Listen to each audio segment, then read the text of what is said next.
Hello friends, today we are going to comprehensively cover the concept of unemployment, focusing on the unemployment scenario in India along with the reasons of unemployment and the remedies. First, we will study the types, indicators and concepts related to unemployment. After that, we will cover the India Employment Report released by ILO and the Institute of Human Development.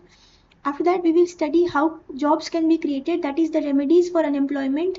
Then we will cover the government initiatives for employment creation, which covers the government initiatives announced in the budget as well as the other government initiatives.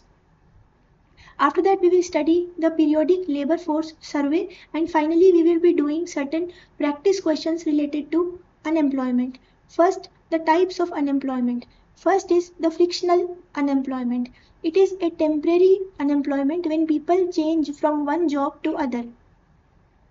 When people are switching from one job to another job, then they are temporarily unemployed in the intervening period, and this is known as frictional unemployment. Then comes structural unemployment. This occurs due to mismatch between the available and the required skill set. For example, when new technology is introduced in an organization and the employees of that organization are not familiar with that technology, then since they now do not possess the required skill set for use of that technology, then they may be structurally unemployed. For example, certain employees who are already working in the organization, certain old employees, they may not be familiar with the use of information technology and computers. Now, when new technology, computers, etc. are introduced in the organization, they may not know how to operate them, and hence, due to not having the required skill set, they become structurally unemployed. And what is the remedy for this structural unemployment? Remedy is to impart the required skills to the employees. Then comes cyclical unemployment. This occurs due to business cycles, that is economic boom and slowdown. So when economic boom is followed by a slowdown, then production falls and industries retrench the employees to cut costs. Now, when there is a period of recession, then the production will fall, and in order to cut the costs, in order to incur less losses, the industries may lay off or retrench the employees, and because of that the employees become unemployed. So this is called as cyclical unemployment. So this is unemployment during recession periods.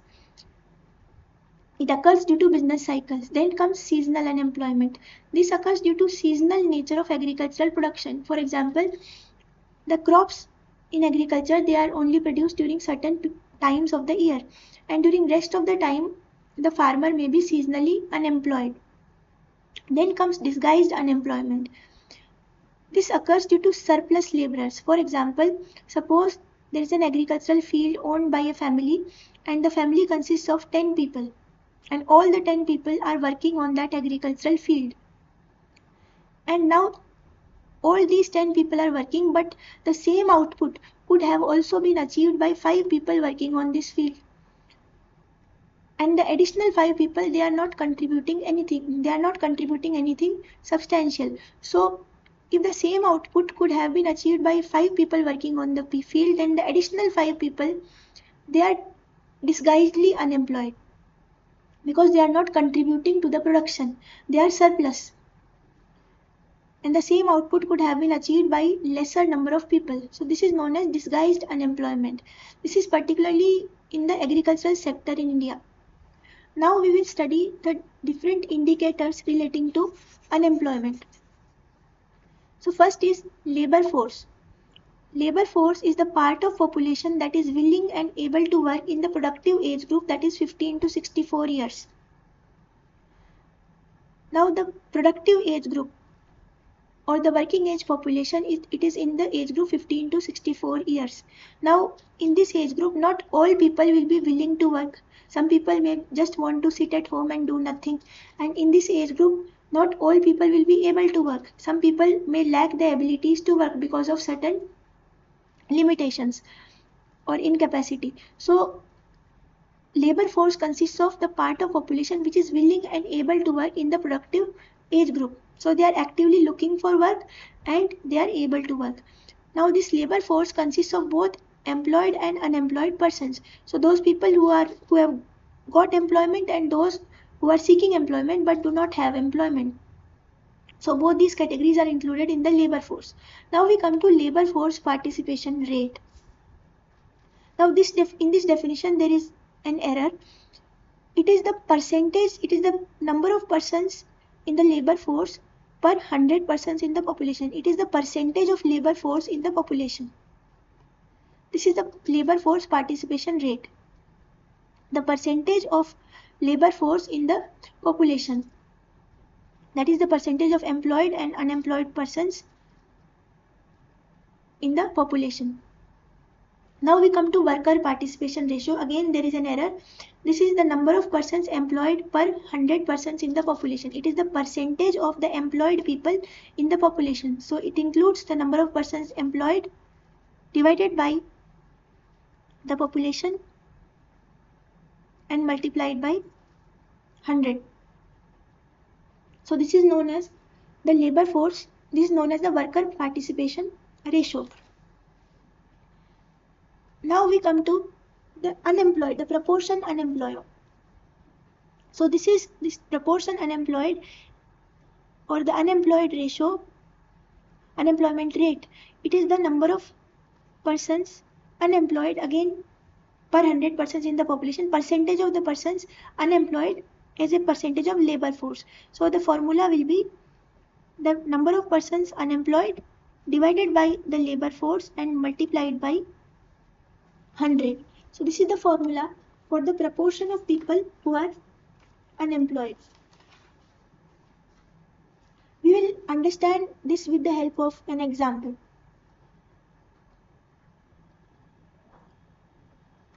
Now the example is, suppose the total population is 100. So this is the total working age population. In total population, we consider only the total working age population, that is 15 to 64 years. And suppose the number of employed people is 30. Number of unemployed people is 30. Now what will be the labor force? The labor force will be the number of employed plus unemployed, that is 30 plus 30, 60 people. What is the labor force participation rate? Labor force participation rate will be the labor force divided by the population, the total working age population. So here it will be 60 divided by 100. It will be 60%. 60% will be the labor force participation rate. Then the worker participation ratio. It will be the percentage of people, the number of people employed divided by the total working age population and again multiplied by 100. So it will be worker participation ratio will be 30, that is the employed people, divided by 100.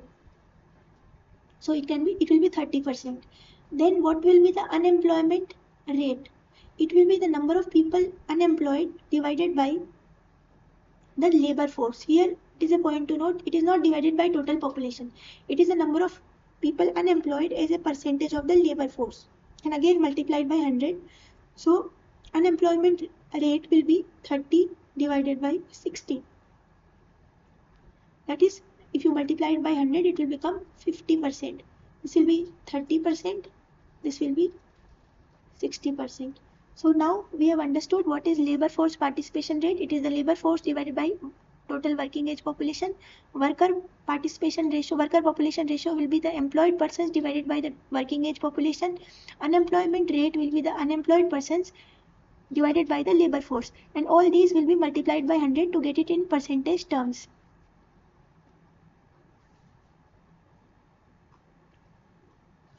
Now we come to, we have already studied the unemployment rate. It is the number of unemployed persons divided by the labor force, which includes both the employed and unemployed persons. Now it is not easy to determine the unemployed or employed persons in informal sector. In formal sector we have data, but in informal sector we do not have any data. Now we will study about activity status. Activity status will be used frequently in the subsequent slides. So we will study activity status. It is based, now the NSO, it conducts a detailed sample survey every 5 years. The National Sample Survey Organization conducts a detailed sample survey every 5 years to estimate the employment and unemployment in 3 ways. Earlier it was the National Sample Survey Organization, now it has been subsumed into the National Statistical Organization. The NSSO and the CSO have been merged to form NSO in 2019. So now this survey is conducted by the National Statistical Organization. So it is conducted every 5 years to estimate the employment and unemployment in 3 ways. It is based on reference period during which the respondents, that is the people, are asked about their activity status. That is how many days or how many hours they were working. This is the activity status. It will be used in the reports that we will be covering in the subsequent slides. Now, there are 3 types of activity status. First is the usual status. Now, usual status, it classifies a person as unemployed if he was not working even for 30 days but was available for work during the last 1 year. So, it calculates the reference period is taken as 1 year. The reference period is 1 year or 365 days.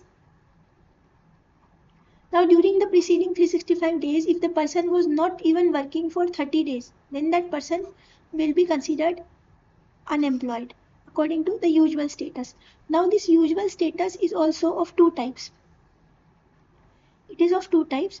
One is the usual principal status and another is the subsidiary status. Now we will study the difference between principal status and subsidiary status.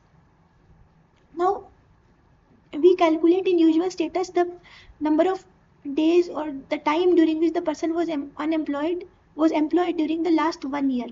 If during the last 365 days the person was employed in principal capacity, that is that person was working for most of the time during the last 1 year,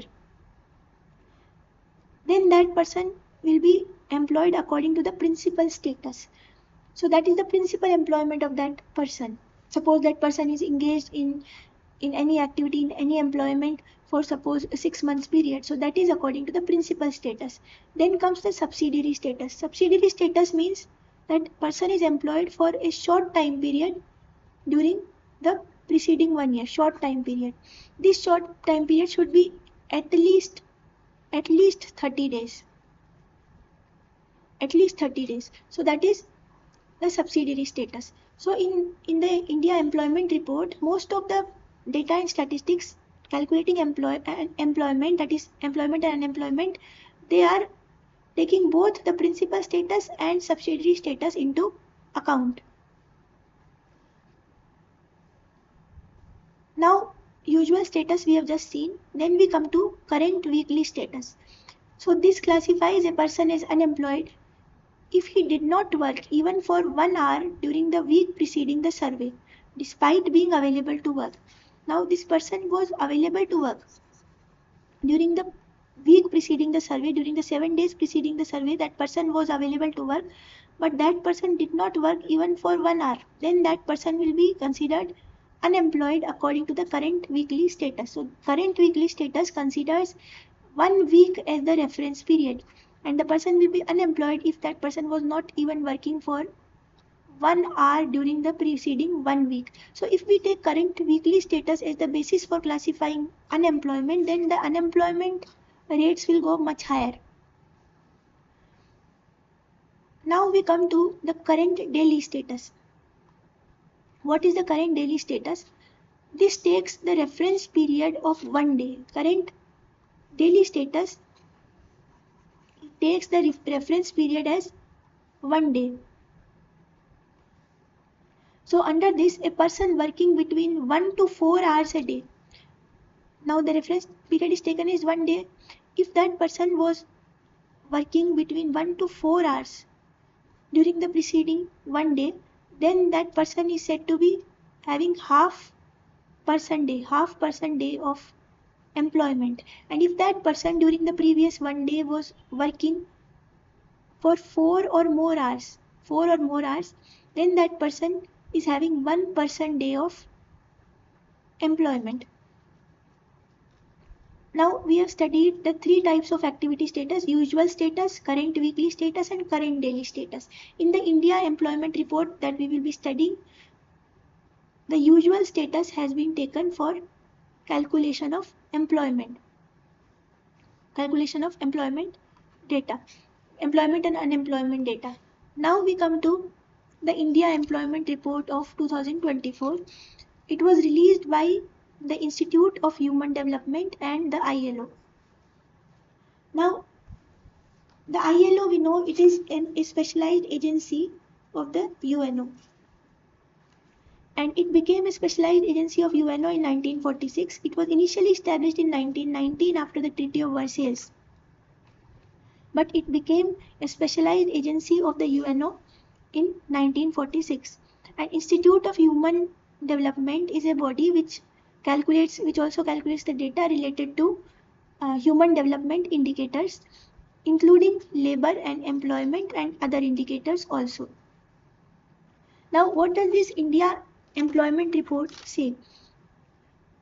First thing it says is that the proportion of India's working age population has increased. So the proportion of India's working age population, it has increased from 61% in 2011 to 64% in 2021. So during the period of 2011 to 21, that is a 10-year period, the proportion of India's working age population has increased by 3%, and it is projected to reach 65% in 2036. So it will reach 65% in 2036. Now, the number of youth who are getting education, they have increased. Number of youth getting education have increased. So it has increased by 17% in the period of 22 years. So in 22 years, the number of youth getting education have increased by 17%. In 2000, it was 18% youth who were getting education, and in 2022, it is 35% of youth getting education. And the number of youth in economic activities has decreased. It has reduced. It has reduced by 15% in the 22-year period between 2000 and 2022. So in 2000 it was 52%, and in 2022 it is 37%. Now we will summarize it. First is the proportion of working age population has increased. Working age population has increased. It has increased to 64% in 2021, and in 2011, that is 10 years ago, it was 61%. And about 7 to 8 million young people, they are added each year to the labor force. And this demographic dividend is likely to continue for the next 10 years. So it is a huge advantage to India if we use the demographic dividend in the proper manner. If we don't use it in the proper manner, then it may become a demographic disaster. And also the number of youth who are getting education, so more people are getting education, it has increased in the 22-year period. There has been a 17% increase in the number of youth getting education in the 22-year period between 2000 and 2022. Now the number of youth in economic activities, it has reduced. Number of youth in economic activities has reduced by 15% in the 22-year period. Now see, if more number of people are getting education, then obviously they will be seeking better jobs, better quality jobs. So number of people who are engaged in informal employment, in lower quality jobs, they will obviously go down. So number of youth in economic activities has accordingly decreased.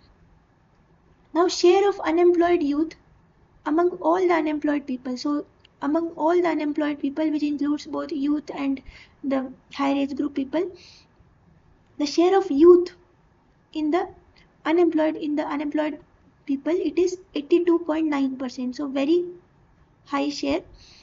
And now among these unemployed youth, the share of educated youth, among the unemployed youth, the share of educated youth has increased. It has increased from 54.2% in 2000 to 65.7% in 2022. So in a 22-year period, the number of educated youth, the number of among all the youth who are unemployed, the share of educated youth, it has gone up. It has gone up by 11.5%. Now this shows a problem. This shows a problem because this means that the linkage between academics and industry, it is very weak. So the youth are not being imparted vocational education. They are not being imparted industry relevant skills.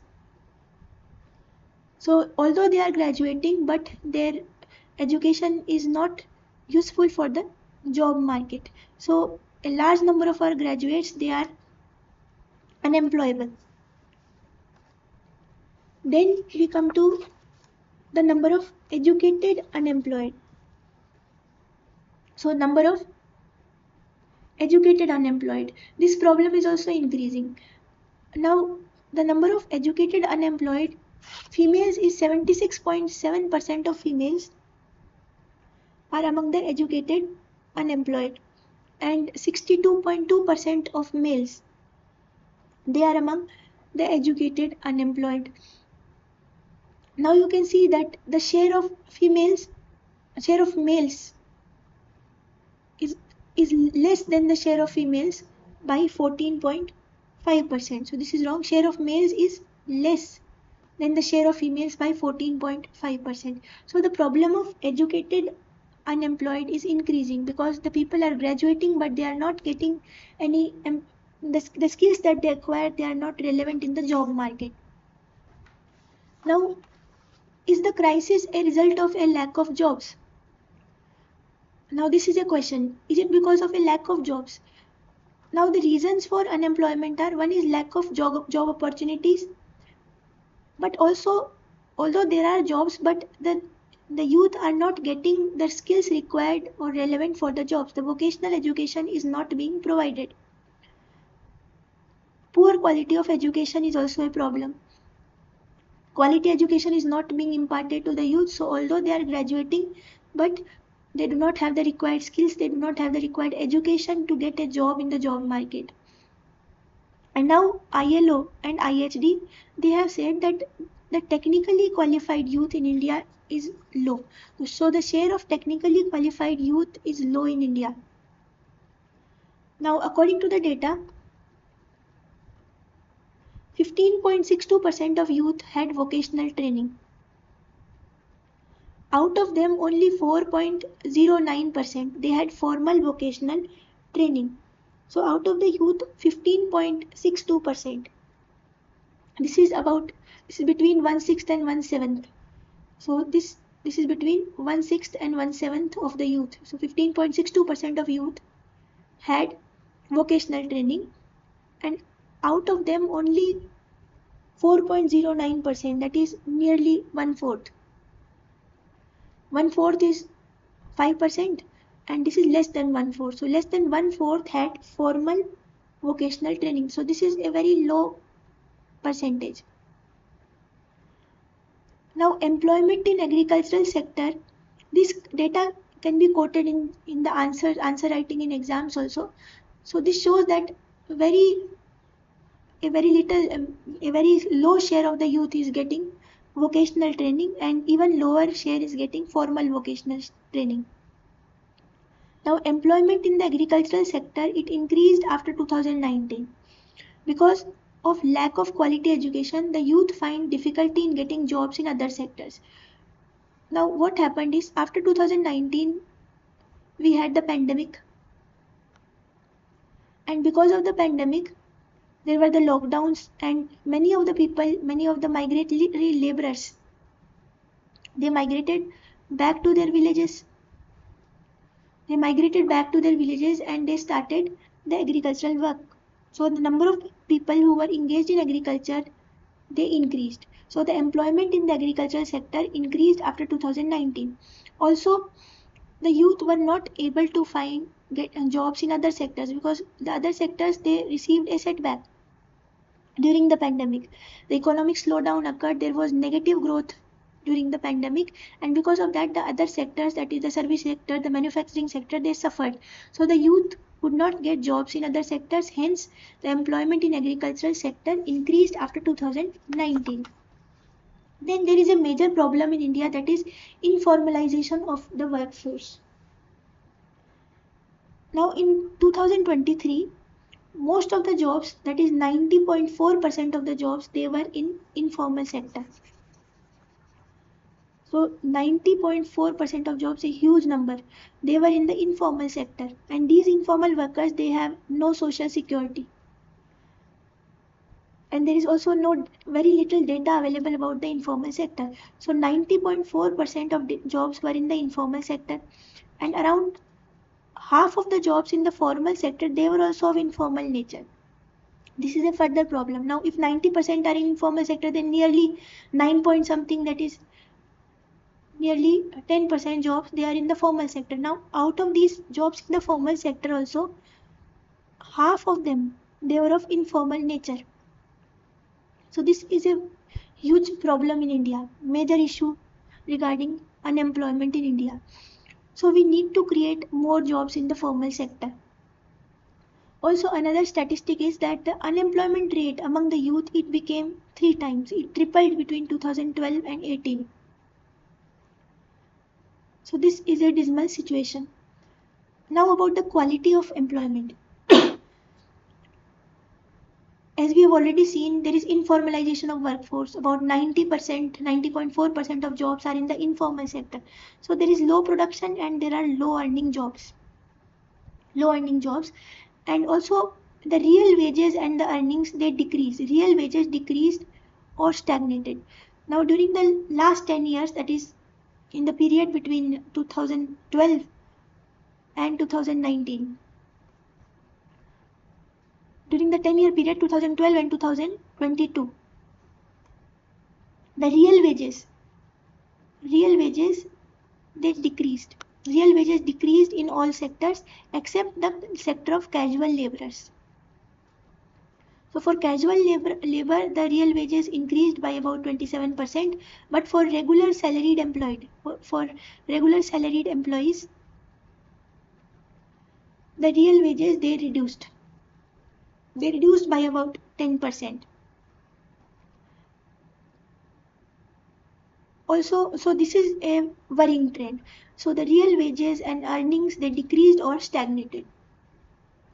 A large proportion of the regular workers, that is 40.8%, and casual workers 51.9%, they did not receive the daily minimum age prescribed for unskilled workers.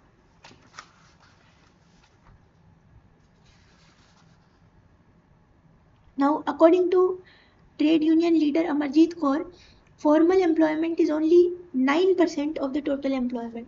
So formal employment is only 9% of the total employment. 90.4% of total workforce is in the informal sector. And this workforce in the informal sector, it is out of the social security net. And this creates an increased problem for the next generation. Because if they don't have social security, they do not have pensions and social security benefits, then their families will suffer. So there is an increased problem for the next generation.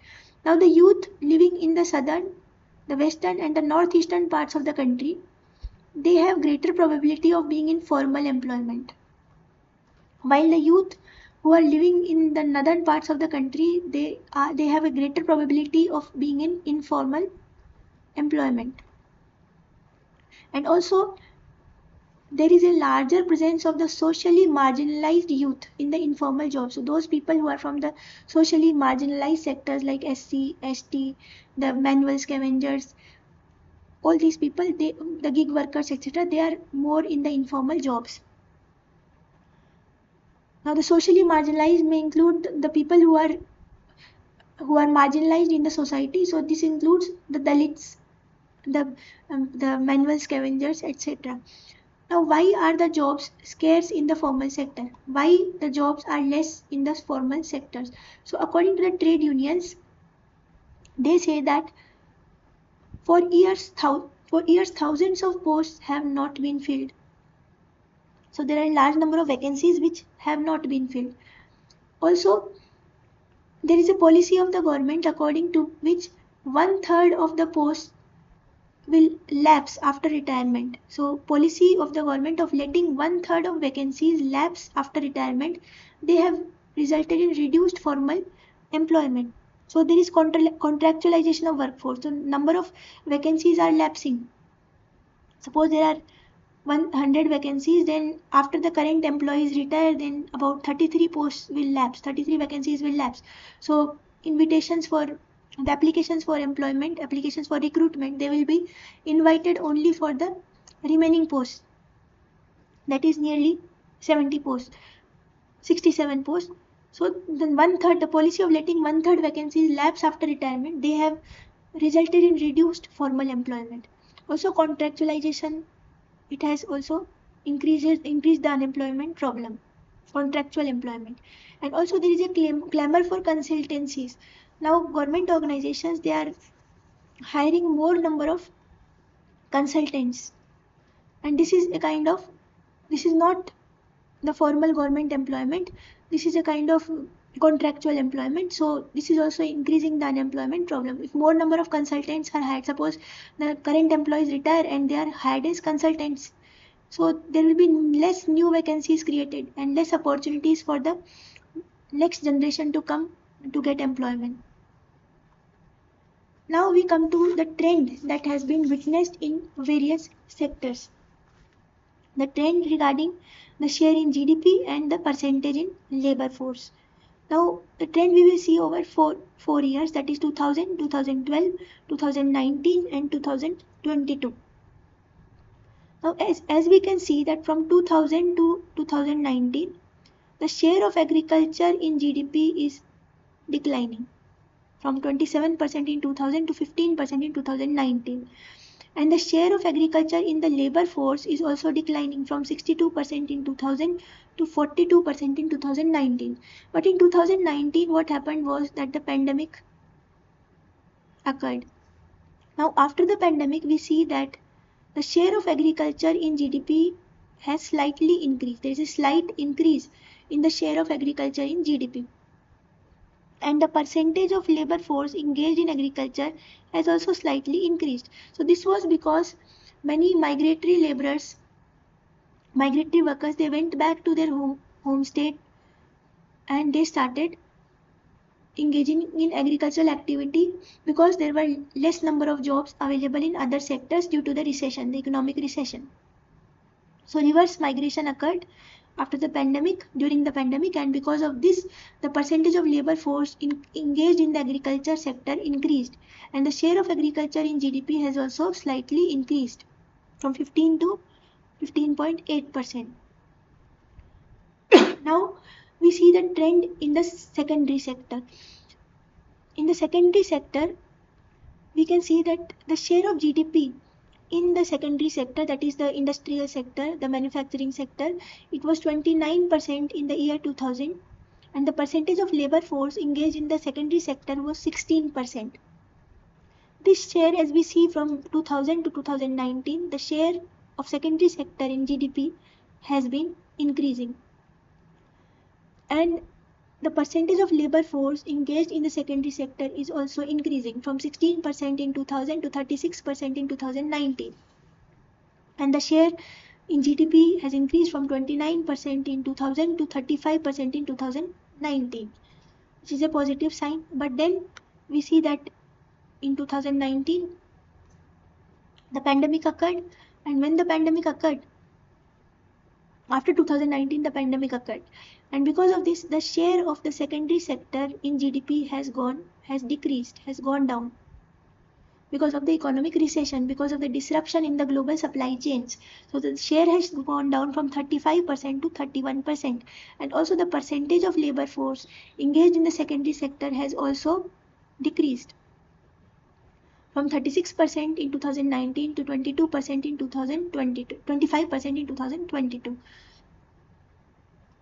Then we come to the tertiary sector, that includes services sector.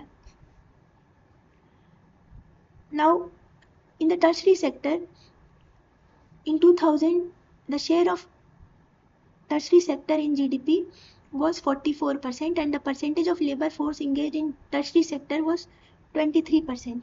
Now this share has progressively gone up from 2000 to 2019 from 44% and it has increased to 54% share in GDP, and percentage of labor force engaged in the tertiary sector has increased from 23% to 32%, a 9% increase, which is a positive sign. But again, in 2019, we see a change in the trend.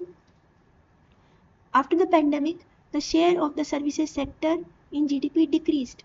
It decreased from 54% to 53%, and the percentage of labor force engaged in the tertiary sector also decreased from 32% to 30%.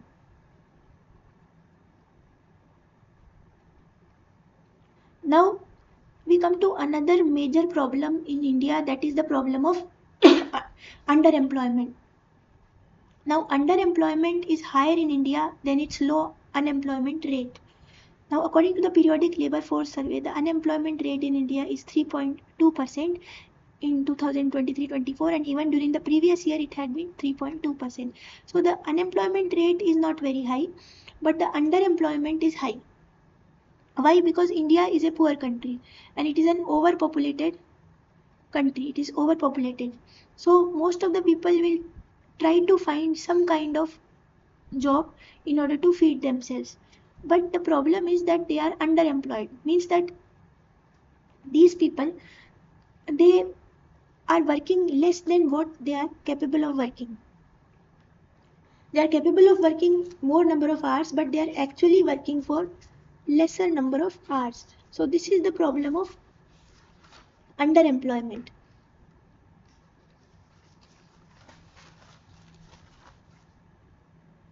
So we can see the unemployment rate in 2019, it was 5.8%. In 2019, the unemployment rate was 5.8%.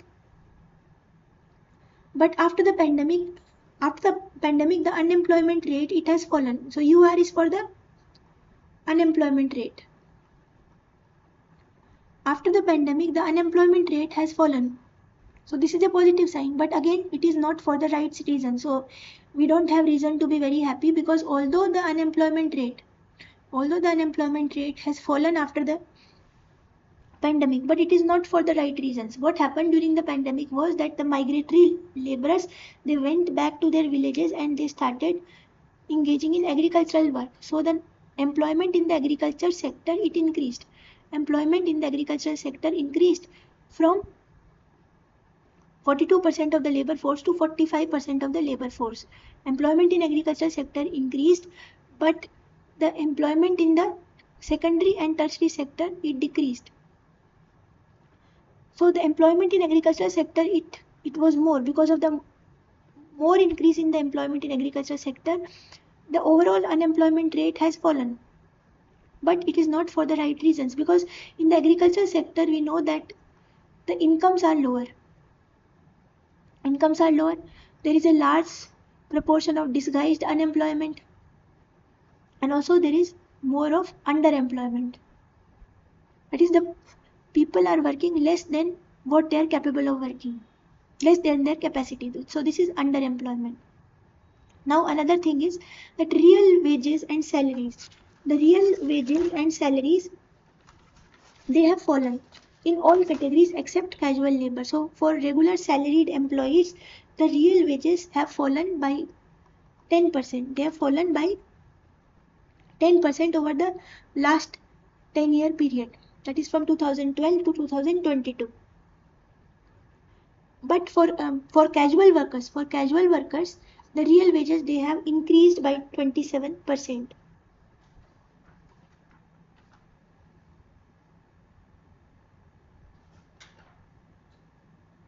Now we come to the next slide. The gender gap in female labor force participation rate, it remained almost consistent over the past 2 decades. So this is a major issue, a major problem. There is a gender gap in the female labor force participation rate. So labor force in 2022, the labor force participation rate for men was 61.2% and for women it was 21.7%. So as we can see that the labor force participation rate for men is nearly 3 times the labor force participation rate for women. So the very low labor force participation rate for women is a major cause of concern. Gender gap, it was similar in the rural and urban areas. So in both rural and urban areas, the gender gap was similar. Now the India Employment Report says that there is a large proportion of young persons, particularly women, who are not in education, employment or training. Between 2012 and 19, there was an alarming increase in unemployment because of the decrease in female labor force participation rate. And this trend has been slightly reversed post 2019. So after 2019, this trend has been slightly reversed. That means the female LFPR, it has increased.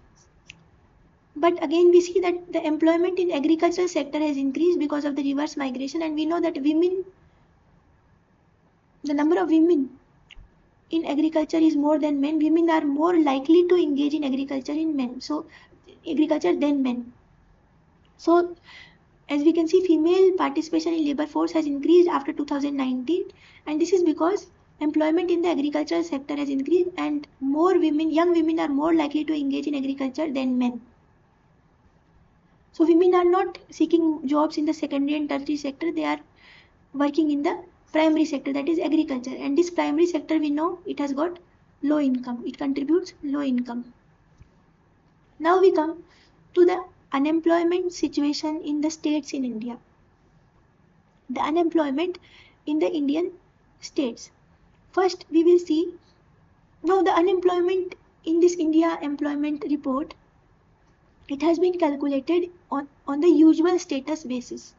So usual status basis means that the reference period is taken as 1 year or 365 days. So the person, we see whether the person was working during the last 1 year, for how many days the person was working. Now this usual status again has got two components, that is the principal status and the subsidiary status. The principal status means that the person was employed during the last 1 year for a major part of the year. So that is the principal employment of the person. Suppose for 6 months, 5 months, 2 months, 3 months, etc. So it is for substantial part of the year. And subsidiary status means that the person was employed for a short duration. This short duration should not be less than 30 days. So at least 30 days should be there. So this is principal status and subsidiary status. Now this India employment report, it is calculating unemployment statistics based on principal status and subsidiary status. Now, but in this India employment report, there is an index that has been published, and that index is the employment condition index. So in this employment condition index, again the usual status is taken into consideration. Usual status is taken into consideration, that is the employment situation during the last 1 year. But in this usual status, only the principal status is taken into consideration. The subsidiary status is not taken into consideration while calculating the employment condition index. Now we will just talk about what this employment condition index includes. It includes data regarding, now the states are ranked according to the worker population ratio, according to the proportion of casual workers. That is, the states which have less number of casual workers, they may be ranked higher, and those who have more number of casual workers, they may be ranked lower. According to the proportion of self-employed workers with income below poverty line. So states having self-employed persons, more number of self-employed persons with income below poverty line may be ranked lower. Then based on the average monthly earnings of the casual workers. So if the average monthly earnings of the casual workers are lower, then the state may be ranked lower. Also on the basis of the unemployment rate of youth with a secondary or higher level of education. So unemployment rate of youth with a secondary or higher education, if the unemployment rate is higher, then the state may be ranked lower, and if the unemployment rate is lower, then the state may be ranked higher. And also according to the youth, the percentage of youth that are not in employment, in education or in training. So if this proportion of youth is higher, then the state may be ranked lower in the employment condition index. So these are certain parameters which have been used to calculate the employment condition index, and only the principal status in the usual activity status, only the principal status, that is the major employment, the person is employed during major part of the year, only the principal status of employment is taken into consideration and not the subsidiary status in calculating the employment condition index for India. Now, what is the ranking of the states in this index? The first rank is for Delhi. So Delhi has the best parameters, is best in terms of all these parameters. Next ranking is of Himachal Pradesh. So this is Himachal Pradesh, it is ranked number 2.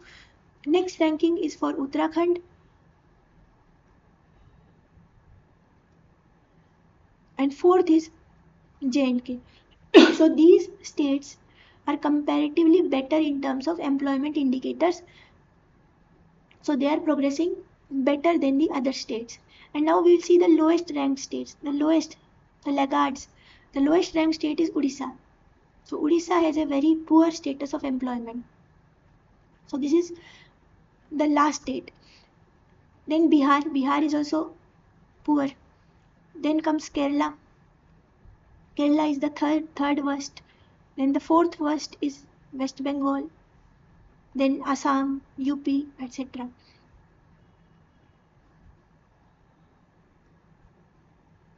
Now we have studied the employment condition index. Now we will study the other statistics regarding unemployment in the Indian states that have been given by this India Employment Report. Now the other statistics given in this report, they again use the usual activity status, but they are taking both the principal status of employment and the subsidiary status of employment into consideration. And we have just studied what principal status is, that is the person is employed for a major part of the year. That is principal status. And what is subsidiary status? So this includes the employment in which the person is employed for a short duration which must be more than 30 days, more than or equal to at least 30 days, more than or equal to 30 days. So both principal status and subsidiary status are taken into consideration by this report while calculating the unemployment statistics in the Indian states. This is except in the employment condition index. We have already studied employment condition index. In this, the subsidiary status is not taken into account, but for the other statistics, for the other data regarding Indian states, unemployment situation in Indian states, both principal and subsidiary status are taken into account. Now see, Goa has got the highest unemployment rate. Goa has got the highest unemployment rate, which is 3 times the national average. So Goa has got 3 times the unemployment rate of the average unemployment rate in the country. Then comes Kerala, then Haryana, Punjab and Meghalaya. Now out of these 5 states which have got the highest unemployment in India, 4 states are among the richer states. As we can see, Goa, Kerala, Haryana, Punjab, they are all rich states. Now the northern states have got unemployment rates that are higher than the national average. So the northern states, they have got unemployment rates that are higher than the national average. So the northern states have got a poor condition of employment. Now this survey, it took into consideration data for 27 states. Data for 27 states was taken into consideration, and out of these 27 states, 12 states have got employment rates that are less than national average. 12 states have got employment rates that are less than national average. Northern states have got employment rates less than national average. This shows the poor condition of the northern states. And also southern states are not very much better. All the southern states except Karnataka have got employment rates that are greater than national average. So Karnataka is in a favorable situation. Karnataka has got employment rate that is less than national average. But the other southern states, they have got employment rates that are greater than national average. So they are having a situation similar to northern states. Then we come to Western Gujarat and Maharashtra. Now these states are rich states and they have got employment rates that are far less than the national average. So here the employment rates, they are less than national average, which is a favorable situation. For the larger states like Maharashtra, UP, Madhya Pradesh, the unemployment rates are lower. The unemployment rates in larger states, they are lower. But then there is another situation. Barring Maharashtra and Gujarat, we see that both Maharashtra is a large state and Gujarat is not a very small state. So barring Maharashtra and Gujarat, all states who have unemployment rates that are less than national average also have per capita income less than national average. Now see, we just saw that larger states like Maharashtra, UP and Madhya Pradesh, they have got unemployment rates that are less than national average, which is a positive situation. It is a favorable situation. But these states like UP, Madhya Pradesh, although they have got low unemployment rates, less than national average, but they have got per capita income that is less than national average. So their per capita incomes are less than the national per capita income. So this is not a favorable situation. While Maharashtra and Gujarat, these two states, they have got per capita income more than the national average per capita income. Now another thing is about self-employment. The bulk of self-employment is of informal variety. So this is not a positive situation. This is a negative situation. The bulk of self-employment is not some great entrepreneurial venture. Instead, it is of informal variety. So these people do not have any social security. They are earning very low income. Also, another thing pointed out in the report is that as self-employment increases,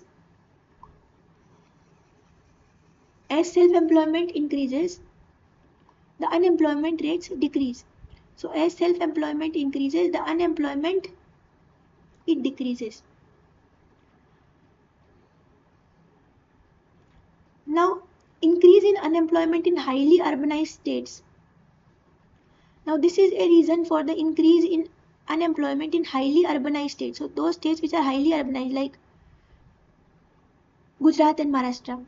So there the agriculture sector is not dominating. Other sectors like the secondary sector, the manufacturing sector and the tertiary sector, they are dominating. So there is increase in unemployment in highly urbanized states because they have a smaller number of agrarian dependent sectors. So in highly urbanized states like Goa, here we will not take the example of Gujarat and Maharashtra because they are exceptions.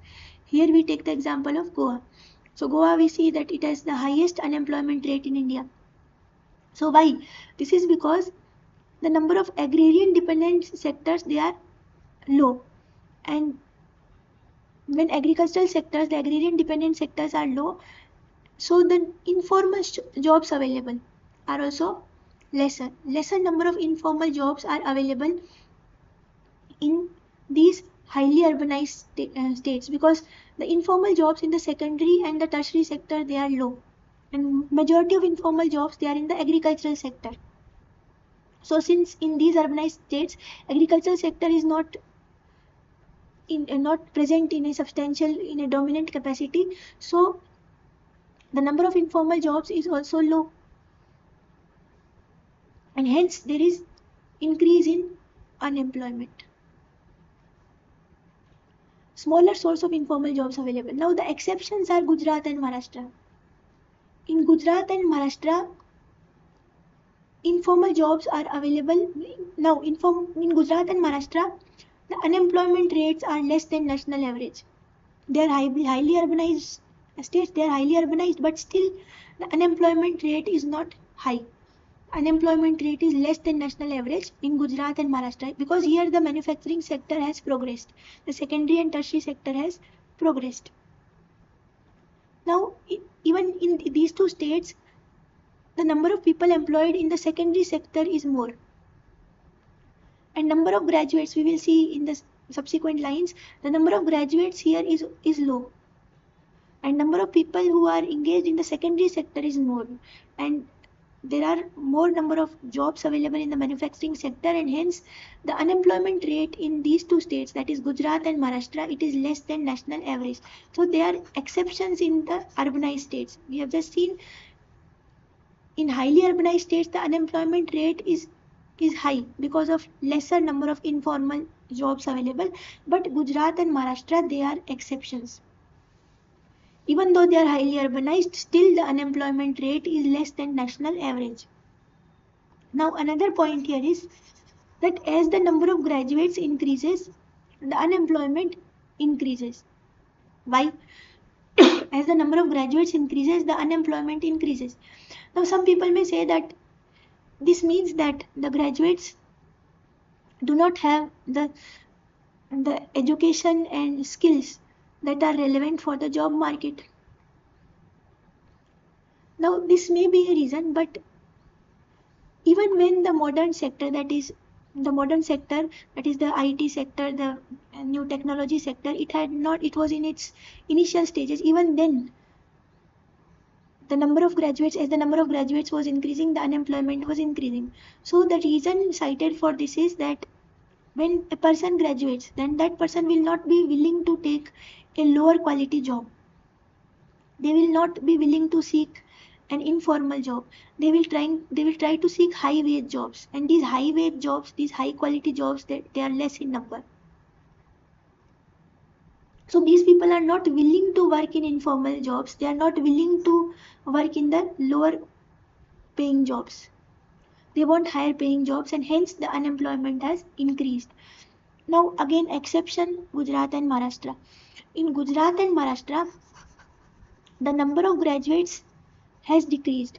So in Gujarat and Maharashtra, the number of graduates is lower. Number of graduates in these two states is lower, but the unemployment rate is also lower. The unemployment rate is not now see, number of graduates is lower and unemployment rate is lower. This means that the number of the people in Gujarat, the majority of the labor force in Gujarat and Maharashtra, they are engaged in the manufacturing sector. The manufacturing sector in Gujarat and Maharashtra, it has progressed significantly. The industrial sector has progressed. And a lot of people, although they are not graduates, they are engaged in this manufacturing sector, in the secondary sector. And so the unemployment rate has reduced. So this is due to industrial development in these two states. Now we come to the remedial measures for unemployment. What measures should be taken to prevent unemployment? So these are some of the measures that have been suggested by the report.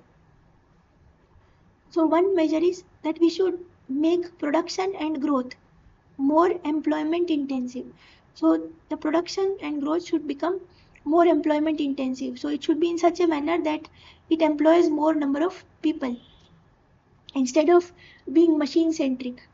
So if labor is replaced by machines, then the employment creation will be lower. So it should be made employment intensive. It should be in such a way that more number of people get employment. Then improving the quality of jobs. So we know that about 90.4% of the population in India is in the informal sector. 90.4% of the working age population is in the informal sector, and only about 9% is in the formal sector. And even in the formal sector, half of the population employed in the formal sector, they are doing jobs of an informal nature. So this is a very dismal situation. So we need to improve the quality of jobs. Then we need to overcome the labor market inequalities. There are inequalities in the labor market, wage inequalities. There are working conditions are not proper, inequalities in terms of the wages that is paid, the wage difference between men and women, gender gap. So all these labor market inequalities, they need to be overcome. Then make the systems for skill training and active labor market policies more effective. So we need to make active labor market policies, and we need to engage in skill training. So this skill training can be done with the help of ITIs, industrial training institutes. Also providing vocational courses in schools. And also we need to make active labor market policies.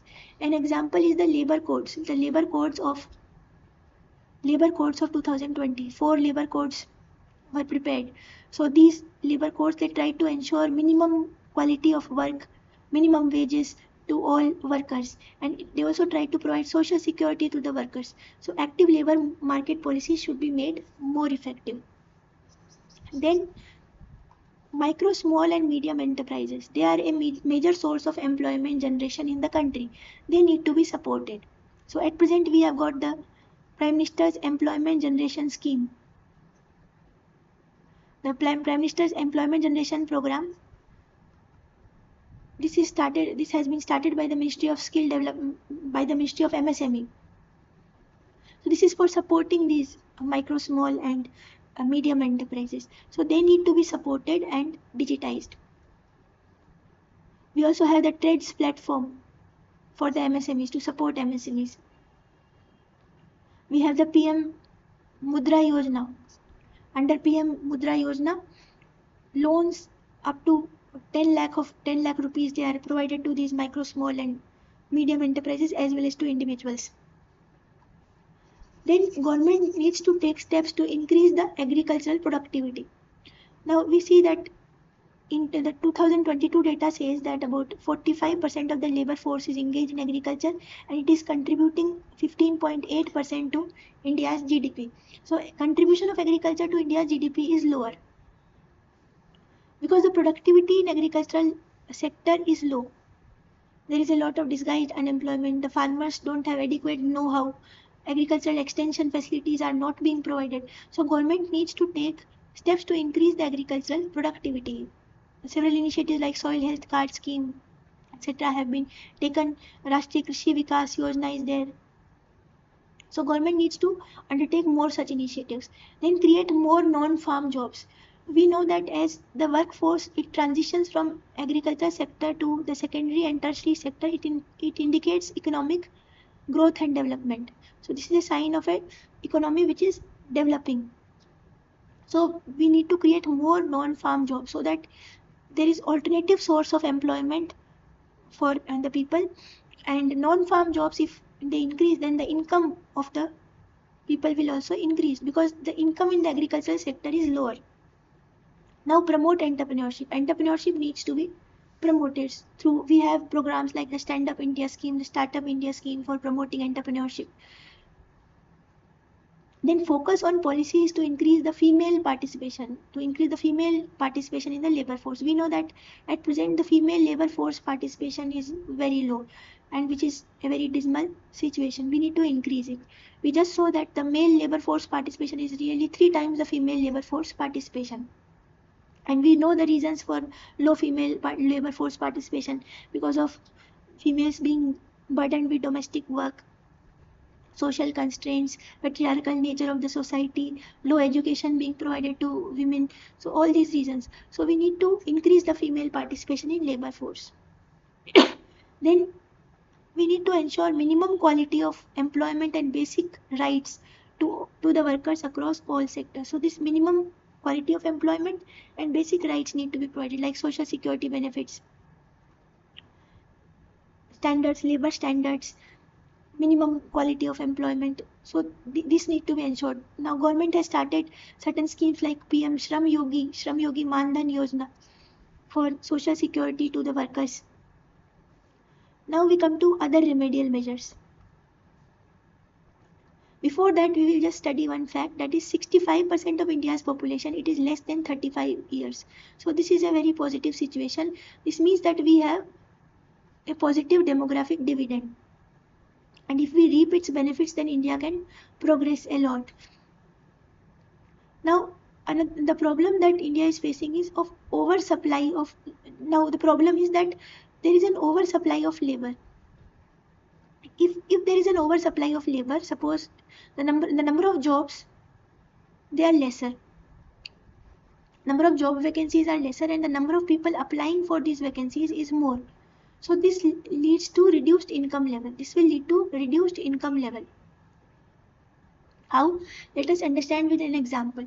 Suppose there is an entrepreneur A, and that entrepreneur is inviting applications for recruitment in his company. Suppose inviting applications for a job in his company, and there are suppose 15 vacancies in his company for a particular job.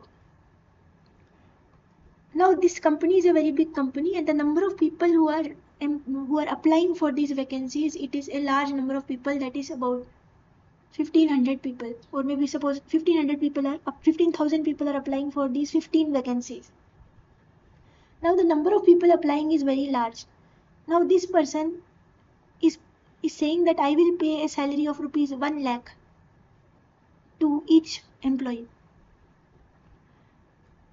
Now suppose a large number of people, now let us consider not 15,000, let us say it is 1,50,000 people are applying. Now this person thinks that I am giving 1 lakh salary and such large number of people are applying, 1,50,000 people are applying. Even if I reduce the salary, I reduce the salary to 50,000 rupees.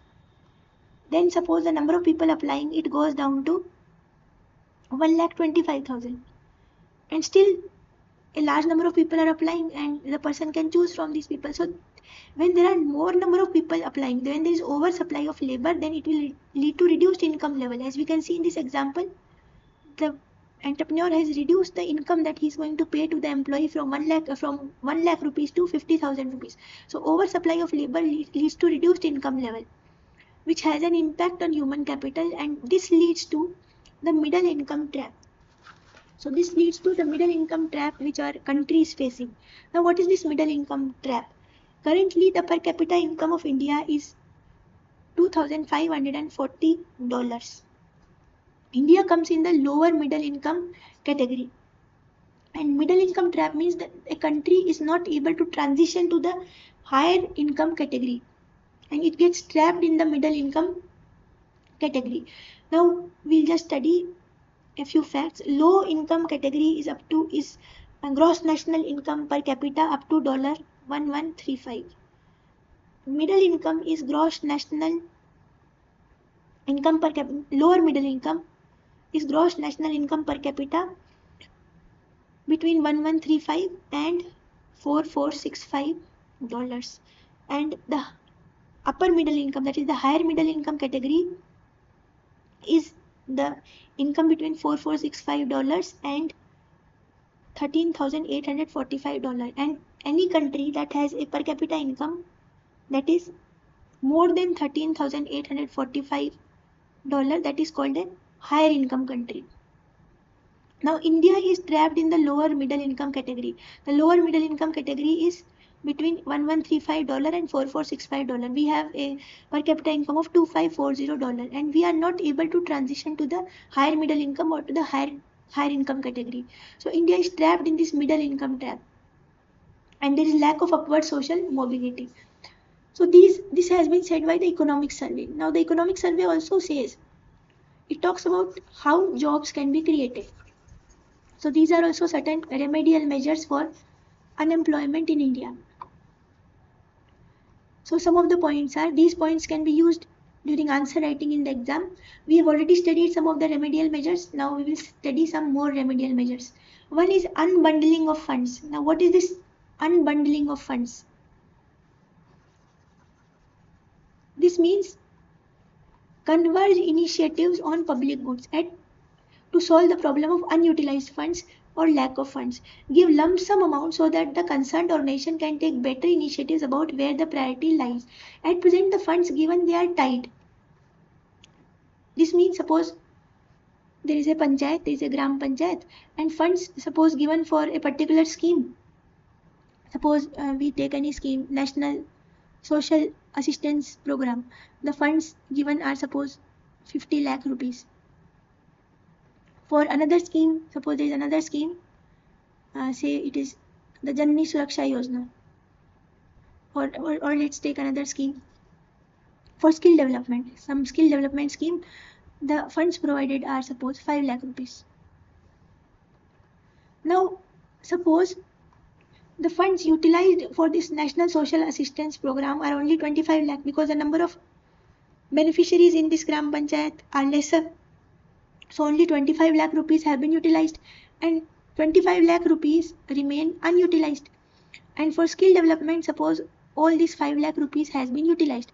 But the number of people who are seeking training, skill training in this panchayat is more because suppose the youth population here is more. So the funds required is 10 lakh, but the funds available is only 5 lakh. Now, this creates a problem. Here there are surplus funds, but here there are deficit funds. And at present, the situation is that these surplus funds, they cannot be transferred to the deficit fund sector. At present, now the solution, what is the solution for this? The solution is unbundling of funds. That is, that funds should not be tied.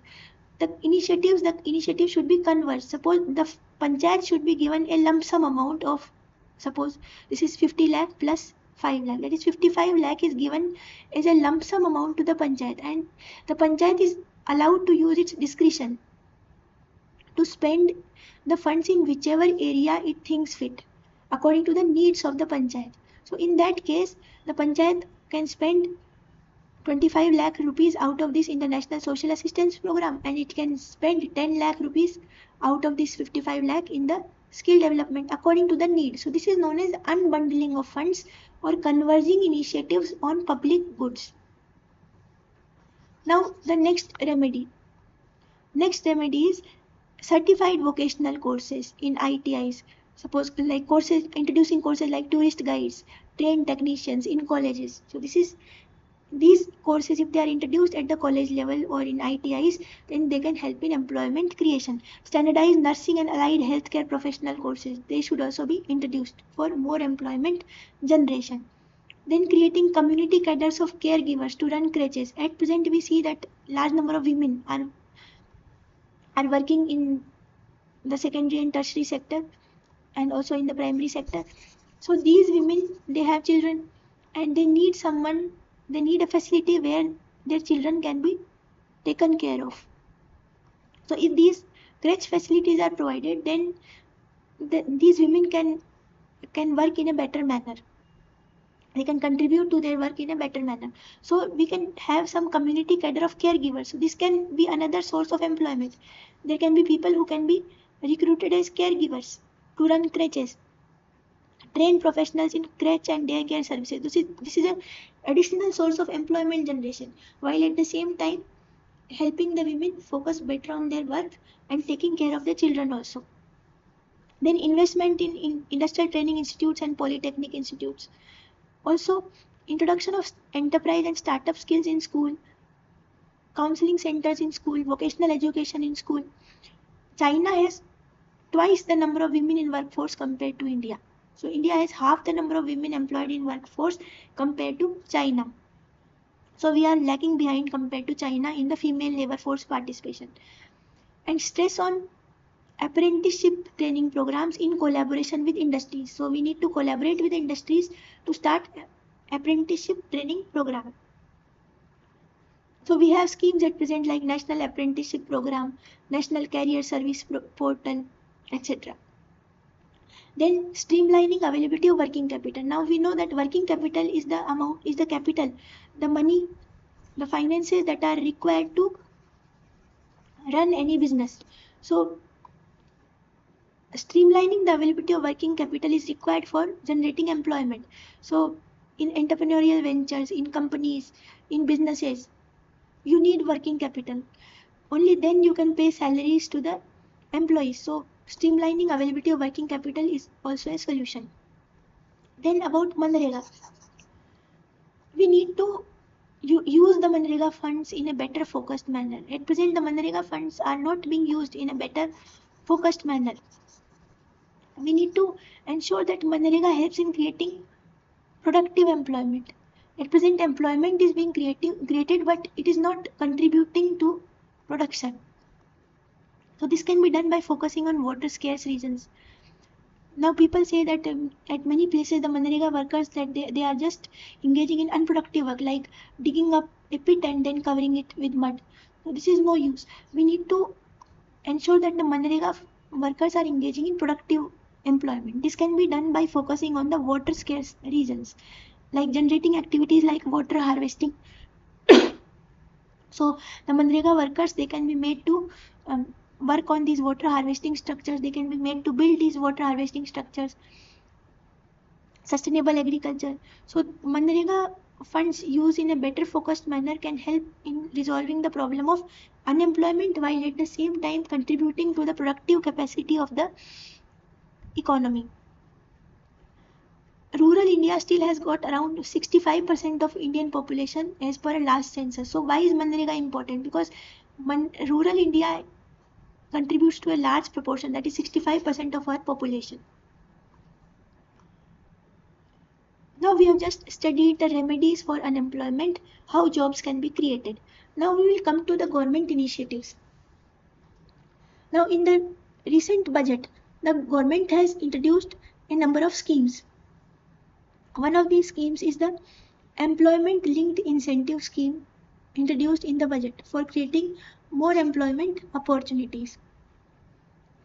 Now what is this employment linked incentive scheme? It has got three components. The first component is the first time employment scheme.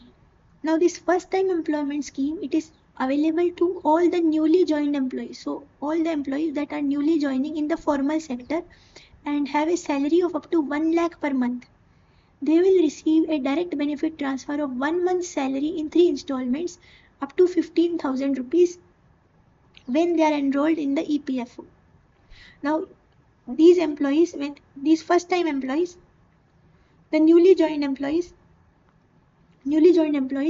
in formal sector having a salary of up to 1 lakh per month, they will receive a DBT, direct benefit transfer, of 1 month's salary in 3 installments up to an amount of 15,000 if they are enrolled in the EPFO, and 210 lakh youth will be benefited by this initiative. Then the next initiative is for job creation in the manufacturing sector, that is in the secondary sector. This incentive is also for the first time employees, and this incentive is provided to both the employee and the employer for EPFO contribution, and it will be given for first 4 years. So for the first 4 years, incentive will be given to both the employee as well as the employer, and with this initiative 30 lakh youth will be benefited. So second initiative is for job creation in manufacturing sector, and it will be available to the first time employees. And when there are first time employees, incentive will be given to both the employee as well as the employer for the EPFO contribution, and the incentive will be given for a 4-year period. Then the next scheme introduced by the government as part of this employment linked incentive scheme is the reimbursement of EPFO contribution to the employers. A point to note here is that this is available for the employers. Now all the additional employees, this plus stands for additional, all the additional employees within a salary of up to 1 lakh. So it will cover all additional employees within a salary of up to 1 lakh. So employees receiving a salary of up to 1 lakh. And what will be the incentive? The incentive will be provided to the employers, not to the employees. The incentive will be provided to the employers. The incentive will be 3,000 rupees per month for 2-year duration for each additional employee. So suppose there is an employer A. This employer is hiring employees. Now the government wants that this employer should hire more number of employees. This will contribute to employment. Now how can the government ensure that more number of employees are being hired? This can be ensured by giving incentives. incentives to this A, to the employer, that is A, for each additional employee hired. And what will be this incentive? This will be rupees 3,000 per month for 2 years for each additional employee that is hired. So these are the 3 initiatives that have been announced as part of the employment linked incentive scheme in the budget. So I'll repeat them. One is the first time employment scheme, that is all newly joined employees in the formal sector having salary of up to 1 lakh per month will receive a direct benefit transfer of 1 month salary in 3 installments up to 15,000 when they are enrolled in EPFO. The second incentive will be incentive to both employee and employer for first time employees for their EPFO contribution for the first 4 years. So incentive for job creation in manufacturing will be available for the first 4 years for first time employees, and the incentive will be provided to both the employee as well as the employer for the EPFO contribution. And what is the third scheme? The third scheme is for employers, EPFO contribution reimbursement to the employer. So this will be rupees 3,000 per month for 2-year duration will be provided to the employer for each additional employee that is hired. Now we come to the other initiatives announced in the budget. One is the 20 lakh youth, 20 lakh people will be skilled over a 5-year duration. Then 1,000 ITIs, that is Industrial Training Institutes, will be integrated in hub and spoke arrangement with outcome orientation. So 1,000 ITIs will be integrated in hub and spoke arrangement. Then course content and design of these ITIs, they will be aligned with the skill needs of the industry. So it is very important that the course content and design, the content and design of the courses that are being provided in these industrial training institutes, they should be aligned with the skill needs of the industry. Now we come to the PM Kaushal Vikas Yojana 3 that has been announced in the budget. Now, a special feature of this PM Kaushal, we know that this PM Kaushal Vikas Yojana is for skilling, to skill the youth in order to enable them to get employment. Now, a special feature for this scheme, for the PM Kaushal Vikas Yojana 3 is that now the survey of the district will be done. First, the district will be surveyed, and on the basis of the survey, it will be ascertained what are the sectors in which the youth are seeking employment. What are the sectors which can provide employment to youth? So this survey will be done, and on the basis of that survey, training will be provided to the youth. First, assessment will be done. What are the needs? What are the needs of the industry in that district? And according to the needs of the industry, the training will be provided to the youth. So first survey the district and then provide training according to PM Kaushal Vikas Yojana 3. Then another initiative is to ensure that in the next 5 years, 1 crore people will be working as apprentices in the top 500 companies in India. So to ensure that in the next 5-year period, 1 crore people will be working as apprentices in top 500 companies in India. So what will the government do? Government will pay a one-time expenditure of 6,000 rupees for ensuring that 1 crore people are working as apprentices in top 500 companies. The government will pay a one-time expenditure of 6,000. But the training expenditure for these people, for these workers, the training expenditure will be undertaken by the companies, and the companies will use their CSR funds for stipend to these workers. So this is a demand-driven labor model rather than supply-driven. So by this initiative, that is ensuring that in the next 5 years, 1 crore people will be working as apprentices in top 500 companies, and government is providing 6,000 rupees as part of its share for the skilling initiative. But the training, 6,000 rupees is a one-time expenditure by the government. But the training expenditure, it is provided by the companies by using their CSR funds. So companies are providing the training expenditure by using their CSR funds, and the CSR funds are being utilized for the stipend paid to the workers. So the government is focusing on a demand-driven labor market rather than a supply-driven labor market. This is a line that we can use in our answers in the mains exam also. The government is now focusing on a demand-driven labor model rather than supply-driven, by means of first surveying the district and then providing training, trying to ensure that in the next 5 years 1 crore people are working as apprentices in the top 500 companies. So by these initiatives we are focusing on a demand-driven labor model. Then we come to the other government initiatives. The other government initiatives include, first, the Deen Dayal Yojana, National Rural Livelihood Mission. So the National Rural Livelihood Mission, it is focusing on creating, Deen Dayal Antyodaya Yojana, National Rural Livelihood Mission, is focusing on creating self-employment as well as wage employment opportunities in the rural areas by providing institutional structures for skilling, providing social security, promoting self-help groups, etc. Now, Deen Dayal Upadhyay Gramin Kaushal Yojana, it is a component of this National Rural Livelihood Mission, and it will provide placement linked skill training. It will provide placement linked skill training to the rural youth. Now we come to the other initiatives. Now other initiatives include, first, the PM Kaushal Vikas Yojana. Now PM Kaushal Vikas Yojana is aimed at providing skill certification for industry relevant skill training. So this PM Kaushal Vikas Yojana will provide skill certification for industry relevant skill training to the youth.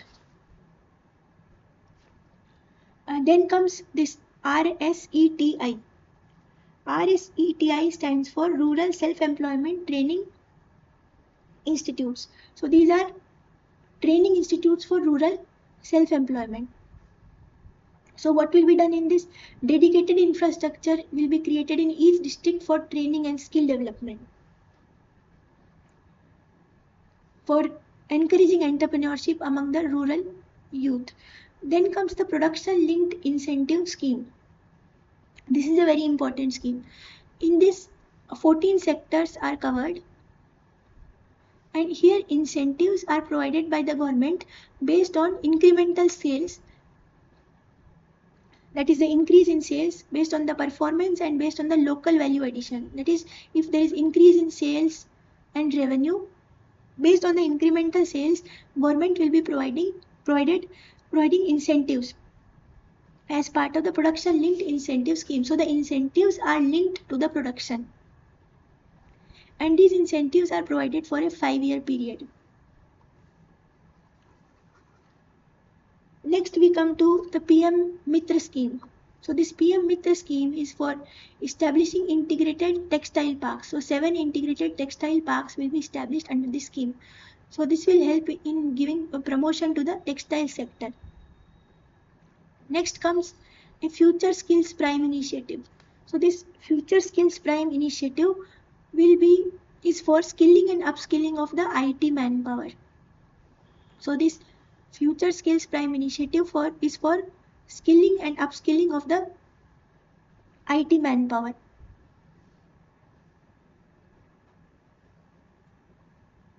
For employability in 10 emerging technologies including AI. So this is for emerging technologies. In 10 new emerging technologies, in order to promote employability, skilling and upskilling of IT manpower will be done under this scheme, that is Future Skills Prime initiative.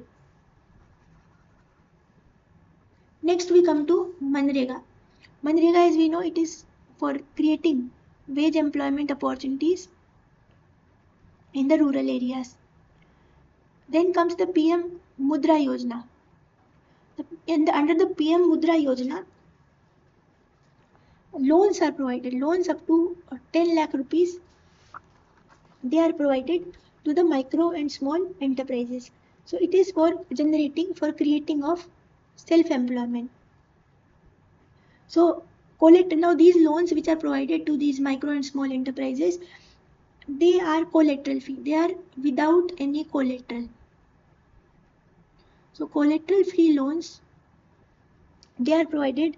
Collateral free loans up to 10 lakh are extended to micro and small business enterprises under the PM Mudra Yojana. Also loans are provided to individuals under this scheme.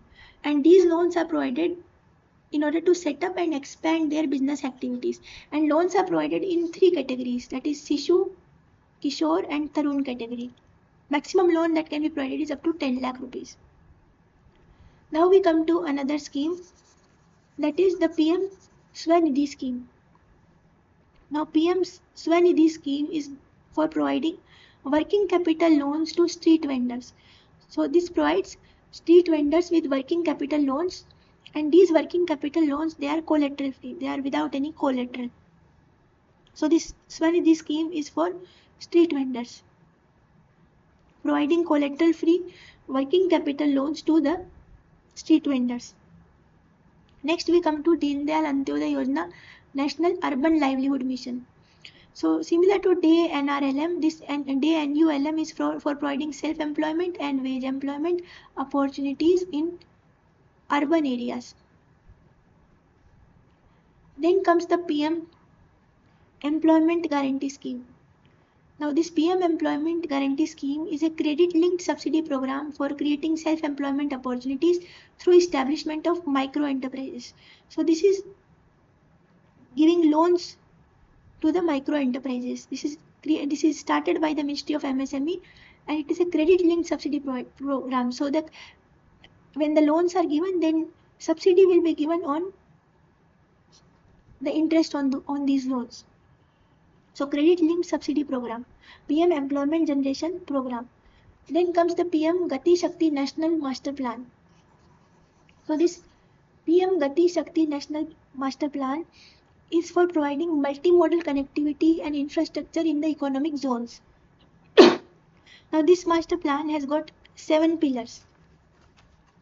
This PM Gati Shakti Master Plan has got 7 pillars. And what are these 7 pillars? These 7 pillars include railways, roads, ports, waterways, airports,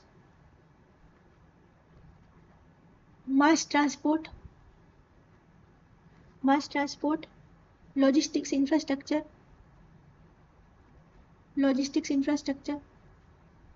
So these are the 7 pillars: rail, roads, ports, waterways, airports, mass transport, logistics infrastructure. And these 7 pillars will act as engines for the economy. And these will be supported by by complementary roles of energy transmission, IT communication, bulk water and sewerage, and social infrastructure. So what is being done in this PM Gati Shakti National Master Plan? Under this master plan, different ministries, they will be brought on a common platform. The data of all the individual ministries will be integrated in one platform, and this will be available for planning, review and monitoring. And the infrastructure projects, they will be mapped. There will be mapping of infrastructure projects along with real-time updation. So all this is going to help in planning, designing and execution of infrastructure projects with a common vision. So this is the PM Gati Shakti National Plan that aims to bring all ministries on a common platform in order to facilitate planning, review and monitoring of infrastructure projects. And it is going to facilitate multimodal connectivity infrastructure in various economic zones, and it has got 7 pillars. Now we come to the next scheme, that is the Startup India scheme. The Startup India scheme, we know it is for promoting startups. Now what are startups? Startups is a greenfield venture. A greenfield venture, that is a new venture, and an enterprise is considered a startup for a period of 10 years. And there is also a criteria that it should have certain a certain turnover of 100 crores in each year, in each of the years in which it is a startup. Now you can check the definition of startups. So an entity is considered a startup for a period of 10 years from its formation. And the turnover, the other criteria, I'm not very clear about the other criteria. You need to check it, check the definition of startup. Now we'll just study about the Startup India scheme. Startup India scheme says that it is going to provide certain benefits to startups. What are these benefits? There will be no inspection for a 3-year period. No inspection regarding compliance with various labor laws, other laws for a period of 3 years. Tax exemptions will be provided. Single window clearance will be provided for startups. Then patent protection, incentives for receiving government tenders. So in government tenders, receiving of government tenders, the startups will be provided incentives. So if they receive government tenders, they will be provided certain incentives.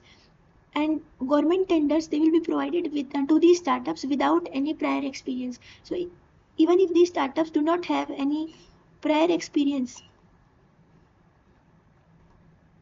in receiving government tenders, still they can be provided the government tenders on a priority basis. So they will be given preference in government tenders. And also incentives will be provided in case any startup is willing to sell its products to a government enterprise, to a government organization, then that startup will be provided incentives also. Now we come to the Stand Up India scheme. So Stand Up India scheme is for promoting entrepreneurship among SC, ST and women entrepreneurs. And how will this entrepreneurship be promoted? It will be promoted through bank loans between 10 lakh and 1 crore. So bank loans between 10 lakh to 1 crore rupees will be provided by each bank branch. Each bank branch will provide at least one SC, ST or women entrepreneur bank loans up to 10 lakh, between 10 lakh and 1 crore rupees. Now these are some of the employment initiatives by the government.